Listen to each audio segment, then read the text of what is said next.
দৈনন্দিন জীবনে আমরা আজ ভুলেই গেছি কিভাবে আমাদের খেতে হবে, কিভাবে আমাদের চলতে হবে।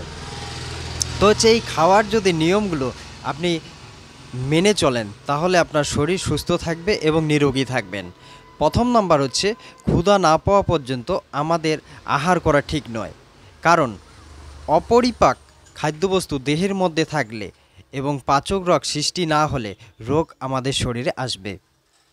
দ্বিতীয় নম্বর হচ্ছে চিন্তা ভাবনা, উদ্বিগ্নতা, ক্রোধ, ক্লান্তি ও উত্তেজিত অবস্থায় আহার করা একদমই ঠিক না, কারণ এই সব পরিস্থিতিতে পাচক রস সৃষ্টি হয় না। কাজেই এই অবস্থায় আহার করলে আপনার শরীরে রোগ আক্রমণ করবে। তৃতীয় নাম্বার হচ্ছে ঘুম থেকে ওঠার পরেই সঙ্গে সঙ্গে আহার গ্রহণ করবেন না, কারণ এই সময় পাচক রসের স্রাব একদম কম হয়। চতুর্থ নাম্বার হচ্ছে আহার করার সময় একেবারেই তাড়াতাড়ি করবেন না, কারণ তাড়াতাড়ি আহার করলে পাচক রস নিঃসরণ হতে সময় পায় না, ফলে খাদ্যবস্তু অপরিপাক অবস্থায় রয়ে যায়। সেজন্য খাদ্যবস্তু উত্তম রূপে চিবিয়ে খাবেন, ফলে সহজে আপনার পরিপাক হয়ে যাবে।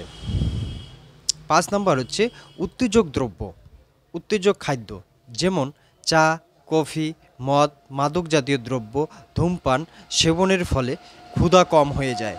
সেজন্য পরিপাক যন্ত্রের ক্রিয়া সবল রাখার জন্য এগুলি ধীরে ধীরে ত্যাগ করা উচিত। 6 নম্বর হচ্ছে বেশি গরম এবং বেশি ঠান্ডা আহার গ্রহণ করবেন না, কারণ বেশি ঠান্ডা ও বেশি গরম খাদ্য খেলে স্বাদেন্দ্রিয় অর্থাৎ জিহ্বা ঠিকঠাক মস্তিষ্কে স্বাদ পৌঁছে দিতে পারে না। কাজেই খাদ্য দ্রব্য চিবিয়ে খাওয়ার মতো অনুরূপ খাদ্য আপনাকে খেতে হবে। 7 নাম্বার হচ্ছে আহারের সময় হাসা উচিত নয়, কারণ আহারকালীন যদি আপনি হাসেন তাহলে দেখবেন শ্বাসনালীতে আপনার খাদ্যবস্তু আটকে যেতে পারে, আর এর থেকে ভয়ঙ্কর অবস্থায় আপনি যেতে পারেন। 8 নাম্বার হচ্ছে আহারের 1 ঘন্টা আগে এবং 1 ঘন্টা পরে জল পান করুন। 9 নম্বর হচ্ছে আহারকালীন জল যদি আপনার খেতেই হয় তাহলে খুব সামান্য খাবেন।